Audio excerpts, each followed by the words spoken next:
forgiving others is easy, but forgiving ourselves, அதுதான் நமக்கு ரொம்ப கஷ்டமான விஷயம்ல. சில நேரம் I shouldn't have done that, இல்லை நான் அந்த விஷயத்தை அந்த மாதிரி பண்ணியிருக்கக்கூடாது அப்படின்னு யோசித்து நம்மளோட லைஃப்பை ரொம்ப ரெக்ரெட்டோடு வாழ்கிறோம்ல. இன்றைக்கி அந்த சர்க்கிள்லேருந்து எப்படி வெளியே வர்றது அப்படின்றதான் பார்க்க போகிறோம். So today's topic is the art of forgiving ourselves. Without further delay, let's get into the video. Hello guys, welcome back to my channel Pavi's Perspective. நான் முன்னாடியே சொன்ன மாதிரி நம்மளை மன்னிக்கிறது நமக்கு ரொம்ப கஷ்டமாக இருக்குல்ல. நம்ம பண்ணுறது ரொம்ப சின்ன மிஸ்டேக்காக தான் இருக்கும், ரொம்ப மைன்யூட்டாக தான் இருக்கும். ஆனால் அதை நம்மளால் அக்செப்ட் பண்ணிக்கவே முடியாது. நம்மளை மன்னிச்சிக்கவே மாட்டோம். ஏன்னு யோசிச்சிருக்கீங்களா? நம்ம எப்படி அந்த மாதிரி பண்ணோம், நம்ம அந்த மாதிரி பண்ணியிருக்கக்கூடாது, அந்த மாதிரி யோசித்து அந்த சின்ன விஷயத்த பெரிய விஷயமாக மாற்றிடுவோம். ரிப்பீட்டட் திங்கிங்னால அது பெரிய விஷயமாக மாறிடுது. இது பேசிக்காக ஓவர் திங்கர்ஸ் பண்ணுற விஷயம் இல்லை. ஆமாம், நானும் அப்படி தான். லைக் என்னோடய ஒரு சின்ன மிஸ்டேக்கு நான் என்னை மன்னிச்சு விட்டுருக்கலாம், அதை ஜஸ்ட் நான் அப்படியே கடந்து போயிருக்கலாம். ஆனால் அதை நான் பண்ணாமல் I just let something in to my life. If suppose நான் அந்த விஷயத்தில் என்னை மன்னிச்சு அழகாக கடந்து போயிருந்தா சில விஷயங்கள்லேருந்து நான் விலகி இருந்திருக்கலாம். ஆனால் அதை மன்னிச்சிக்க முடியாமல், கடந்து போக முடியாமல், நான் அதை சரி பண்ணுறேன்னு நினச்சி இந்த யூனிவர்ஸ் என்னை ப்ரொடெக்ட் பண்ண நினச்ச விஷயத்தில் நானே போயிட்டு மாட்டிக்கிட்டேன். But before something big happened, I came out of that.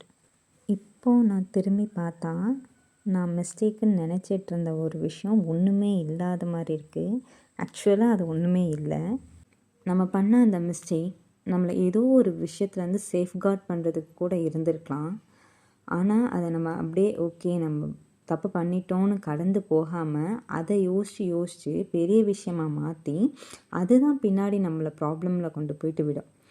Maybe அந்த விஷயம் நமக்கு தெரியாமலே ஏதோ ஒரு விஷயத்துலேருந்து நம்மளை காப்பாற்றுறதாகவும் இருக்கலாம்ல.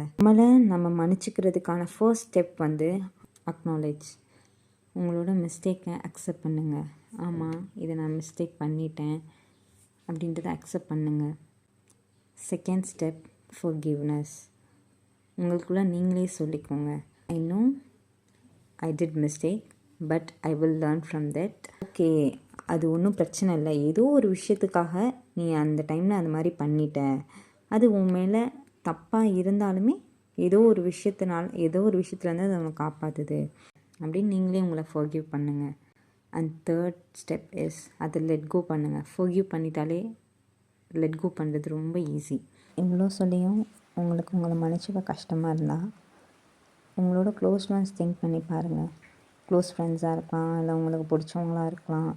அவங்க இதே மிஸ்டேக்கை பண்ணியிருந்தாங்க அப்படின்னா நீங்கள் மன்னிச்சு விட்டுருப்பீங்களா? கண்டிப்பாக விட்டுருப்பீங்க. ஏன்னா இது ஒன்றும் அவ்வளோ பெரிய மிஸ்டேக் கிடையாது. நம்மளும் ஹியூமன்ஸ் தாங்க, நம்மளும் தப்பு செய்வோம். ஸோ நம்மளை மன்னிச்சிக்கிறதுல தப்பே கிடையாது. நம்ம மன்னிச்சிக்கலாமே. இதுதான் நான் அன்றைக்கி ஷேர் பண்ணணும்னு நினச்ச விஷயம். Hope this helps for you. Before ending this video, self forgiveness பற்றி நான் எழுதின ஒரு கவிதையை ஷேர் பண்ணணும்னு ஆசைப்பட்றேன். தெரிந்தோ தெரியாமலோ செய்த பிழையினை மறக்க தெரியாமல் தள்ளாடுகிறது மனம். சிறிதோ பெரிதோ என்றெல்லாம் அல்லாமல் தன்னை மன்னிக்க முடியாமல் தவிப்பது எதனாலோ, இன்னும் அதன் காரணம் ஏனோ புலப்படவில்லை. உங்களுக்கு இந்த கண்டென்ட் பிடிச்சிருந்தா லைக் பண்ணுங்கள், ஷேர் பண்ணுங்கள், சப்ஸ்கிரைப் பண்ணுங்கள். உங்களோட பெர்ஸ்பெக்டிவ் என்ன அப்படின்றத கமெண்ட் பாக்ஸில் கமெண்ட் பண்ணுங்கள். And with that, see you in next perspective. This is Pavi signing off.